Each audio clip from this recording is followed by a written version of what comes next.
A special thank you to each of our subscribers who make this channel possible. Here's today's story. In a remarkable display of dissent, thousands of protesters have flooded the streets across Israel in opposition to the government's newly approved plan to expand military operations in Gaza.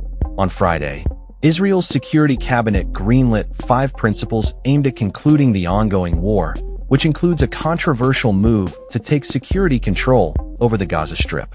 The Israeli military has indicated that preparations are underway for an imminent takeover of Gaza City.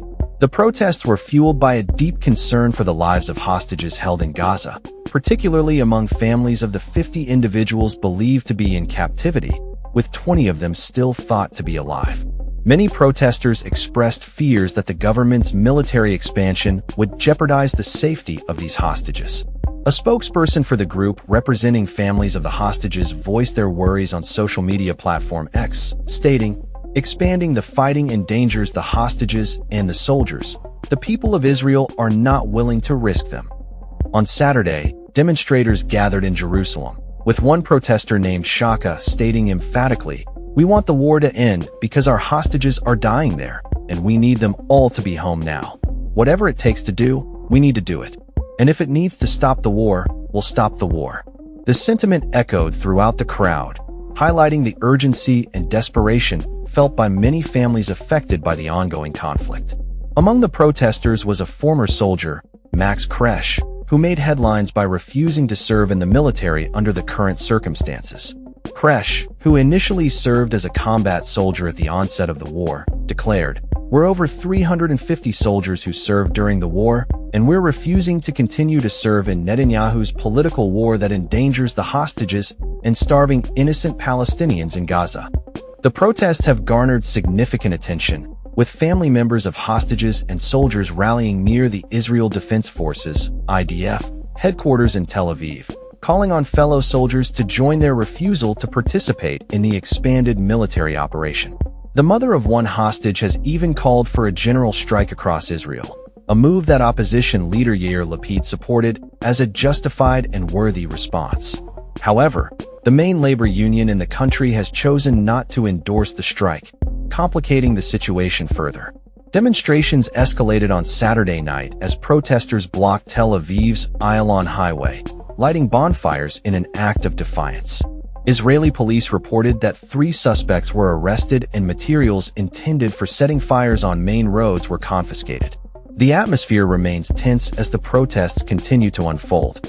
Prime Minister Benjamin Netanyahu has faced criticism not only from the public, but also from military leaders. Reports indicate that the Chief of Staff of the Israeli Army, Lieutenant Gen. Eyal Zamir, warned Netanyahu that a full occupation of Gaza could be a dangerous maneuver, potentially putting the lives of hostages at greater risk. Despite this, Netanyahu has maintained that the military's plan is crucial for securing the release of hostages. He stated in a recent interview that Israel's aim is not to occupy Gaza, but to liberate it from Hamas control, insisting that this approach would ultimately protect the country from future threats.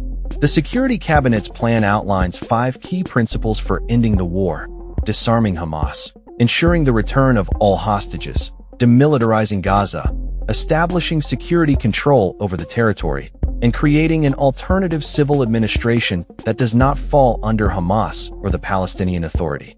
International reaction to Israel's military plans has been swift, with countries like the UK, France, and Canada condemning the decision. Germany has announced a halt to military exports to Israel in response to the escalating situation. The United Nations Security Council is set to convene on Sunday to discuss the implications of Israel's strategy amid growing concerns for the humanitarian crisis unfolding in Gaza.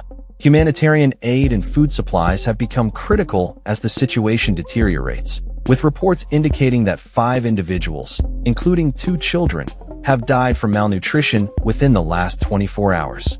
The UN has urged Israel to facilitate the entry of more humanitarian assistance into Gaza as the population faces dire conditions.